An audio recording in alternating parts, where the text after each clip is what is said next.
안녕하세요. 안녕하세요. 네, 오늘은 민주올레 첫 장소로 이제 소개를 해드릴 여순 사건이죠. 네, 소개를 해드릴 여수에 왔는데요. 네, 저는 김다영이라고 하고요. 네, 네, 두 저는 분도- 박정덕입니다. 서희종입니다. 네, 지금 여기가 어디죠? 네, 여기는 여수시 중앙동에 위치한 이순신 광장입니다. 여수 오시는 분들은 여기는 대부분 아시는 것 같아요. 네, 워낙 유명한 곳이니까요. 바로 여수 밤바다가 시작하는 곳입니다. 저희한테는 여수라고 하면 그 이제 여수 밤바다로 굉장히 아름다운 도시로 이제 이미지가 되어 있는데 여기에도 이제 슬픈 역사들이 있다고 하더라고요. 그래서 그렇죠. 여기가 한국 현대사의 분기점이 된 가장 중요한 사건이라고 할 수 있는 여순 항쟁의 인민대회가 최초로 열렸던 장소인 것으로 알고 있습니다. 중앙동 인민대회 장소라고 네, 맞습니다. 되어 있는데 이곳이 어떤 곳인가요? 1948년 10월 19일 날 여순 사건이 발발했습니다. 제주 4.3 항쟁을 토벌하라는 명령에 여수에 준했던 14연대 구인들이 거부하고 19일 날 봉기를 일으켰는데요.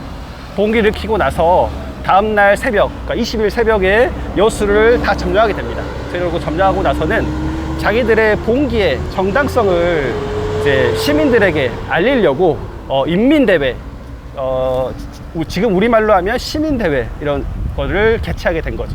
한번 읽어주시겠어요? 여수 애국 청년 동맹, 여수 인민위원회. 아마 이제 인민위원회하고 뭐 산하 청년단체인 청년동맹 이 두 군데에서 인민대회를 주최한 것으로 그렇게 네. 유추할 수 있겠네요. 이 인민대회가 열리게 된 것은 그 전날 밤에 있었던 14연대의 뭐 항명이라고 그럴까, 항쟁이라고 할까, 또는 뭐 반란이라고 할까, 네. 그런 일이 있고 나서 자기들이 왜 그 제주도 토벌을 거부하고 일어나게 되었는지를 여수 시민들에게 설명하는 네. 그런 의미로 이 대회를 가지게 된 것 같고. 네, 근데 맞습니다. 이게 그 당시 사진이 아니라고 하시긴 하셨는데 사람들이 굉장히 많아요. 그 네. 당시에도 그 많은 국민분들, 여기 여수 시민분들이 계셨었나요? 당시 이곳 여수 도심에 여수 시민 인구가 약 10,000명 정도 됐다고 합니다. 그 중에 최소 1,000명에서 한 2,000명 정도의 시민들이 저곳에 모였다고 하니까요. 상당히 많은 사람들이 나온 거죠. 네. 어쨌든 이곳에 이렇게 많은 사람들이 모였는데요. 이 모인 사람들은 여순이 완전히 진압된 27일 이후에는 다 좌익에 협력했다는 이유로 구속 잡혀갑니다. 그래서 결론적으로 말씀드리면 대부분 다 죽어요. 이 인민대회에 참석했다는 이유로. 그때 당시 분위기로는 이 대회에 인민대회에 참여한 사람은 당연히 죽는 거는 너무나 당연한 일이고, 인민위원회에서 나누어진 뭔가를 받았다는 사람도 잡아서 죽일 때니까, 뭐 인민위원회에서 나누어진 고무신, 흰 네, 고무신을 누구시요? 신고 있었던 사람은 너는 빨갱이다 이렇게 해서 잡아 죽일 정도니, 여기에 참석한 사람은 당연히 그 사실이 밝혀지면 무조건 죽었다고 봐야죠. 좀 약간 소름이 살짝 돋았는데 그러면 뭐 예를 들어서 촛불을 들었다는 이유로만으로도 그렇죠. 아, 지금에 보면 광화문에서 촛불을 들었다는 이유로 광화문에서 지나가는 누구를 잡았는데 신발에 촛농이 떨어져 있으면 적길처 뭐 이런 식이라고 보면 되는 거죠. 촛불을 들고 있지 않더라도 옷에 촛농이 떨어져 있다, 뭐 또는 신발에 촛농이 떨어져 있으면 옷에 뭐 초향기가 난다. 난다. 근데 여기는 그냥 도로인 것 같은데 저희가 왜 서 있는 거죠? 이곳이 바로 예전에 14연대 구인들이 주둔했던 병영터의 터입니다. 그래서 네. 여기가 국가 기밀 시설이어가지고요, 들어가진 못하고 밖에서 이렇게 보고 있는 겁니다. 그러면 아직도 군대가 있는 건가요? 군대가 아니라 화약을 만드는 공장이 있는 겁니다. 그러니까 국군에 보급할 화약을 만드는 공장이다 보니까 군사 기밀 시설인 거죠. 그러면 그 사건 이후로 이제 여기 군대가 없어진 거예요? 네, 그렇습니다. 사건 직후에 폐쇄됐다가 한국전쟁의 병원으로, 군인 병원으로 잠깐 쓰이다가 60년대에 결핵 환자들을 위한 그 집단 병원촌으로 쓰이다가 이제 70년대에 이렇게 화약 공장이 들어오게 된 겁니다. 제주도로 진압을 위해서 이제 명령이 내려왔을 때 네. 14연대 전체가 가는 건 아니었고 그중에 1개 대대가 가는 것으로 네, 그렇습니다. 네. 사실입니다. 세 개 대대의 기타 대대가 있었는데 그 중에 한 개 대대가 가려고 이제 부대가 전쟁터에 간다 그러니까 환송식 이런 거 비슷한 거를 준비했나 봐요. 연병장의 구인들을 다 그러니까 모이게 18일 해가지고. 밤에. 네, 그렇습니다. 아, 아니, 19일 밤에. 19일 밤에.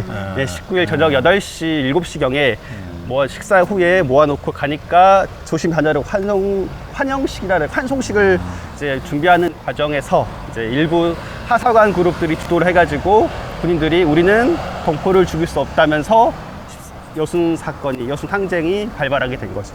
그러니까 여기 부대에서 그러면 여수역으로 간 거잖아요, 군인들이. 처음에는 여수 시내를 간 겁니다. 아. 시내에는 경찰들이 있어가지고 경찰들이 막았어요. 물론 이제 여기 2,000명대 경찰들 뭐 100여 명은 상대가 안 됐기 때문에 경찰들이 일방적으로 패퇴를 해가지고 이제 다 이제 잡히거나 도망갔지만 실제로 처음에 그 19일날 밤에 시내로 나가서 20일 새벽까지 이렇게 일부 교전이 벌어지기도 합니다. 그래가지고 점령이 돼서 이후에 아침에 기차를 타고 수천으로 올라가요.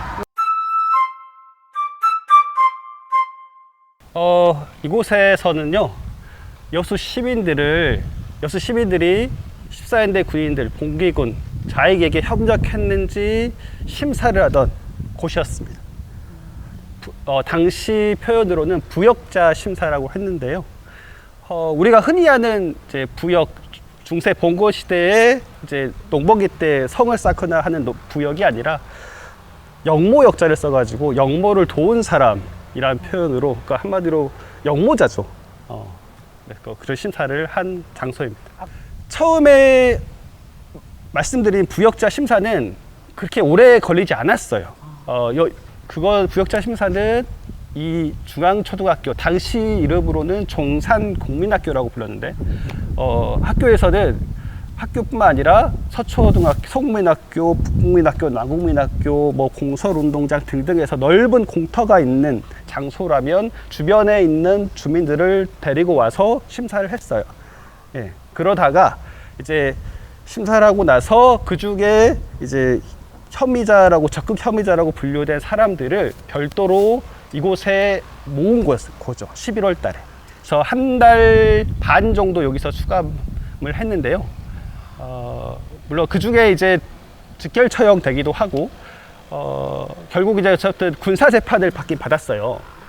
저 뒤에, 중앙초등학교 저 뒤에 보면 여수 여자중학교가 있는데 그 중학교에서 이제 간이 군사재판을 열어가지고, 사실 말이 재판이지 사람들 쭈루룩 세워놓은 다음에 일방적으로 그 군 법무관이 보면서 당신 사형, 당신 무기징역, 당신 20년, 당신 30년 이렇게 일방적으로 판결만 한 형태였지 어떤 재판, 뭐 변호를 하고 그렇게 한 건 전혀 없었다고 해요. 여수에서는 이런 장난을 치면 안 된다고 하더라고요. 이게 의미하는 바가 있나요? 네, 손가락총이라고 합니다. 손가락총. 왜 손가락총이냐 하면 부역자 심사를 할 때 주로 심사원들은 우익계 인사나 경찰들, 살아남은 경찰들, 경찰의 유족들이 맡았다고 해요. 그래서 그 심사원들 앞을 시민들을 지나가게 하고 심사원들이 이렇게 손가락으로 가리키면 그 사람은 가득 14연대의 봉기에 도움을 줬거나 협력했던 사람들, 즉 빨갱이가 됐다고 해요. 또 자기가 좌익이 아니라는 것을 알리기 위해서 누군가를 지목하지 않으면 벗어나기 힘드니까 누군가를 또 손가락질해서 좌익으로 몰기도 하고 그랬던 것 같아요. 그보다 더 억울했던 거는 이제 서로 간에 저 지나가는 사람한테 내가 빚이 있어요. 갚아야 될 빚이 있으면 그걸 갚기 싫은 거야. 사적인 원한. 이용해서 사람을 죽이고. 사람을 모략한 거죠. 한마디로 죽인 거죠.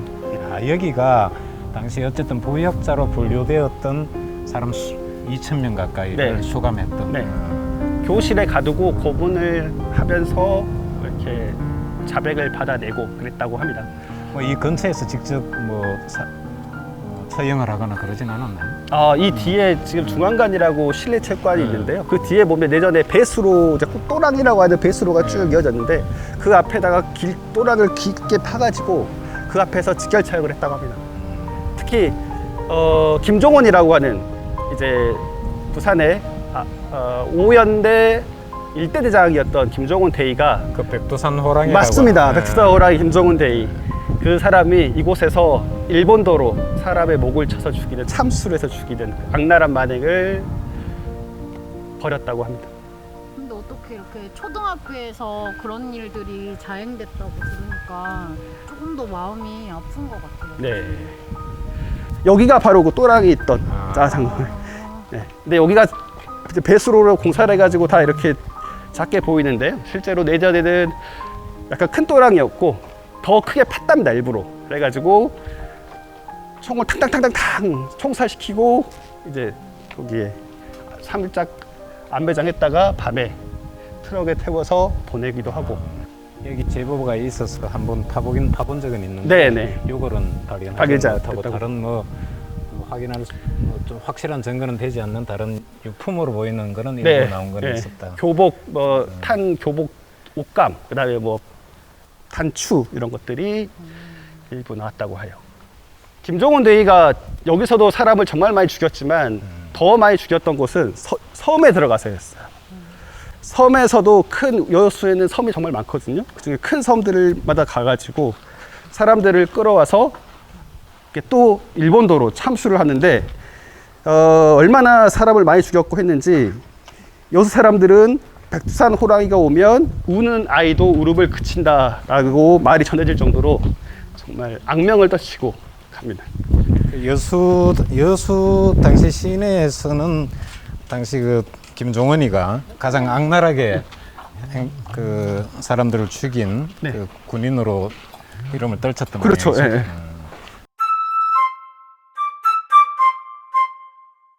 네, 저희가 장소를 옮겨봤는데요. 여기는 어떤 곳인가요? 네, 이곳이 바로 여순 사건, 여순항쟁 당시에 아까 저희가 왔던 중앙초등학교에서 사형 판결을 받았던 군법재판에서 사형 판결을 받았던 수백 명의 사람들이 끌려와서 학살된 곳입니다.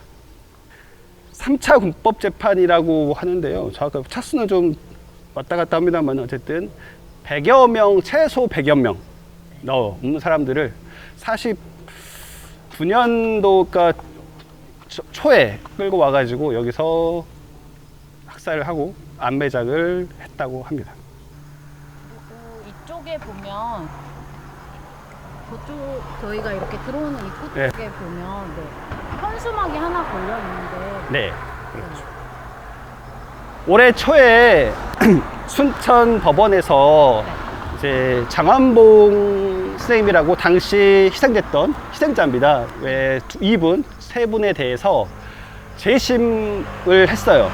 네, 그래가지고 이분들은 군법재판, 그 말도 안 되는 군법재판에는 사형 판결을 받았지만 그거는 잘못되었다, 무죄다라고 판결을 해서 이렇게 그 관련 유족들이, 단체들이 이렇게 현수막을 걸어놓은 거예요. 그럼 세 분만 재심을. 이제 같은 케이스가 저도 257명 정도 되는 것 같아요. 이거는 스케치로 한 그림이에요. 여기가 방금 저희가 지나온 마렛 터널입니다. 터널이 엄청 검었죠. 네. 왜 그러냐면 지금은 LED 등을 달아가지고 파냈지만 당시만 해도 48년 당시만 저게 등이 없었대요. 한두 개 정도 있었을까 말까 해서 아주 시커멓게 어두운 굴이었다고 합니다. 이 굴을 통과해서 나오면 이 곳에서 수백 명의 사람들이 학살되고 안매장되어 있다. 그러니까 얼마나 무섭겠어, 이 길을 지나다니는 사람들은. 그러니까 이 터널을 지나면 학살이 된다. 아니 이제 수백 명이 죽었다 뭘. 이곳에도. 그러니까 일종의 공동묘지라는 개념이었죠. 야, 요 정도의 넓이에 왜 굳이 여기까지 수백 구의 시체를 데리고 와서 묻었을까 싶은 그런 생각도 얼핏 들긴 하는데. 왜 그러냐면 여기가 깊은 통이었다 보니까 이게 현재 저희는 이렇게 높이 있지만 원래 지형상으로 보면 여기 이거보다 10m는 밑에 있어야 되는 거예요. 그러니까 이렇게 깎여져 있는데 이게 공사를 하면서 이렇게 돼버린 거죠. 원래의 지형은 이렇게 돼 있었는데 이렇게 된 거죠. 가령 여기서 이걸 발굴을 하려면 이 도로를 포함해서 바닥까지 저기 옹벽부터 바닥까지 이 밑에 전체를 다 파봐야 되겠네요. 그렇진 않을 거라고 하더라고요. 왜냐면 이제 철도 공사를 하면서 이렇게 깊었던 거를 이렇게 쭉 나갔던 거를 철로 공사를 하면서 이렇게 세웠어요. 그러니까 이렇게 일종의 웅덩이가 돼버린 거죠. 이쪽이 이런 식으로 웅덩이가 돼버린 거예요. 그래가지고 이 웅덩이가 매장하기가 좋잖아요. 그래서 이렇게 안 매장을 했다고 합니다. 그러면 요 밑에를 파면 네네, 요 밑에 나올 것으로 그랬죠, 도로도 지금. 당시에 있었고, 네, 그러니까 도로까지 팔 우려 염려는 없고요. 아마 이 안에 그러니까 여기가 이제 깊이 피해 있는데, 그러니까 여기 차로 여기 싣고 와가지고 가지고 여기 총사를 여기서 했다고 해요. 총사를 네. 총사를 여기 싣고 와가지고 차에 싣고 와가지고. 저쪽에 보면 여순 사건 희생자 위령비라고 되어 있는데 조금 사실 저는 마음이 아픈 게 이렇게 단촐한 위령비는 처음 보는 것 같아요, 솔직히. 네. 네. 그래서 저희가 그러면 위령비까지 왔으니 조금 묵념을 네. 하고 갈까 봐요. 예, 저 뒤로도 저거 이야기를 좀 해야 되는데. 아, 그래요? 이리로 가도 되나요? 네. 들어보십시오. 원래 비를 만들면요. 이름이 새겨져 있어요. 그러니까 비 이름은 아니에요. 아니, 뒤에 네. 희생자 왜 비 뒷면에 비에 왜 이 비를 세웠는지, 비의 내역이나 아니면 그렇죠. 뭐 돌아가신 뭐 누가 됐건 간에 희생자 명단이나 전만지가 뭐 이렇게 보통 새깁니다. 아니면 옆에다가 조그만한 돌에다가 다시 만들어서 새기는데, 이 희생자 위령비에는 1948년 10월 19일 이 벌그 나이 이름 깜짝이야, 말벌건데. 그리고 여기는 2009년 10월 19일만 있어요. 이게 그리고 점 6개가 있습니다. 이게 왜 그랬냐면요, 이 비를 세우는데 아까 많은 과정이 있었잖아요. 그랬죠. 처음에 이제 이 비에 새길 때 문안을 유족회하고 저희 연구소하고 협의를 해가지고 제출을 했어요. 이 비는 이제 여순 사건 당시 학살된 곳이고, 그 위에 이렇게 비를 만들어서 뭐 희생되신 분들 위로하기 위해 만든다라는 그런 내용으로 제출했는데 죄송합니다. 경호회하고 제한군이 내에서 학살이 아니다, 학살이라는 단어를 쓰면 안 된다라고 해서 반대를 했다고. 시에서는 두 개 단체가 의견이 다르기 때문에 합의가 돼야지 할 수 있다라고 그래가지고 그게 합의가 될 리가 없죠. 그래서 결국 다 못 쓰고 그냥 이렇게 말줄임표 형태로 하고 싶은 말은 많지만 하지 못하는 걸 담아서 점 6개만 이렇게. 이거는 김진수 시인께서 제안을 해주셨는데요. 본인의 표현을 그대로 하면 이건 시다, 이렇게 말씀하셨어요. 정말 여순 항쟁에 대한 많은 이야기가 담겨져 있는 거예요. 네. 저 점 6개.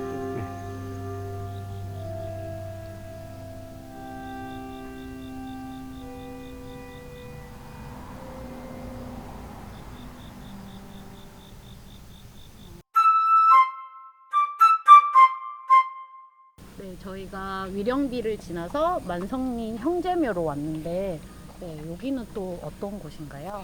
네, 이곳은 동산국민학교 중앙초등학교에서 군법재판에서 사형 판결을 받은 125명이 1949년 1월 초에 13일 날로 추정되는데, 이곳에 끌려와가지고 저 위쪽으로 올라가시면 무덤이 보입니다만은 총살되고 안매장된 곳입니다. 이분들이 같이 이제 죽었는데 유족들이 와가지고 이제 시신을 수습하려고 했습니다. 그런데 안타깝게도 진압군들이 군경이 불을 질러버렸어요. 시신들에서 누가 누군지 도저히 구분을 할 수가 없었어요. 그래서 그냥 그곳에다가 125분을 같이 다 묻으면서 죽어서라도 형제처럼 지내라 라고 해서 형제묘라고 이렇게 불렀다고 합니다. 말도 안 되는 게 저기 쓰여 있는 걸 보면 장작 더미에 기름을 부어 태웠고 처형된 가족들의 접근을 막기 위해 보초를 세우고 시신 위로는 큰 바위를 굴려서 덮었다. 이게 네, 하나밖에 없는 겁니다. 요입니다. 여기서부터 저기까지 거의 10m 정도 되는. 여기에 125명의 유골을 네. 다 모으긴 넣었나요? 말씀드렸다시피 태웠어요. 태우니까 사람 6월밖에 안 남는 거죠. 그리고 들어보세요. 비어 있나요? 다르죠? 비어 있는 것 같은데? 네, 비어 있어요.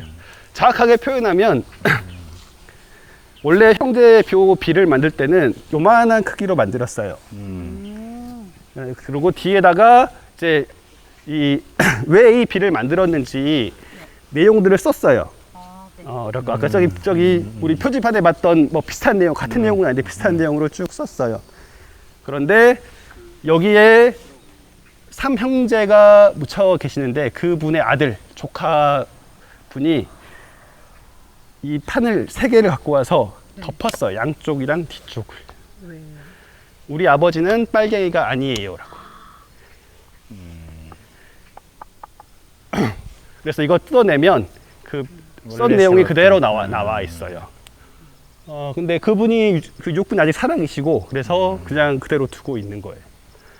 네, 가족들이 이제 탄압을 받았다고 했는데 혹시 연자제가 어떤 식으로 이루어졌는지 탄압이 설명을 조금 해주실 수 있나요? 사실 연자제는 대한민국이 형성되고 나서 없어졌죠. 공식적인 법률상에서는. 근데 일종의 제도로서 남아 있었던데 저희 선생님께서 잘 아시겠지만 실제로 가족 중에, 그러니까 피해자 중에 가족 중에 그 좌익으로, 여순 사건 때 이제 좌익으로 몰려서 희생되신 분이 있다 그러면 이 가족, 직계 가족뿐만 아니라 뭐 사촌까지도 연자제라는 제도에 묶여가지고 좌익이 된 거예요. 그래가지고 국가의 감시를 받았어요. 사촌까지요? 네.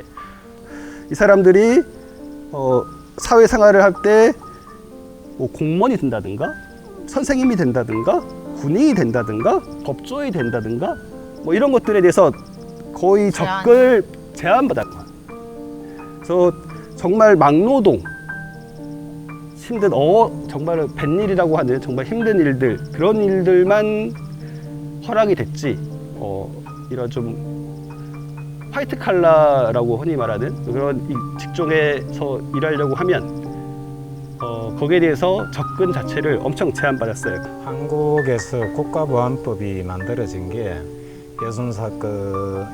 여순이 진압되고 나서 12월 거의 11월 25일인가 한 달 만에. 한 달 만에 그 일제 시대 때 그 일본 애들이 만들어 놓았던 치안유지법이라는 걸 거의 그대로 가지고 와서 국가보안법을 만들었죠. 그 이후로 한국에서는 빨갱이는 무조건 잡아 죽여도 되는 사람, 왕따 시켜야 되는 사람. 여순항쟁 이제 진상 규명이 꼭 됐으면 좋겠고, 특별법 제정도 꼭 21대 국회에서 마무리될 수 있었으면 좋겠습니다. 오늘 민주올레 여순항쟁의 일정을 이것으로 마치겠습니다. 수고하셨습니다. 수고하셨습니다. 앞으로도 잘 부탁드립니다. 예. 아.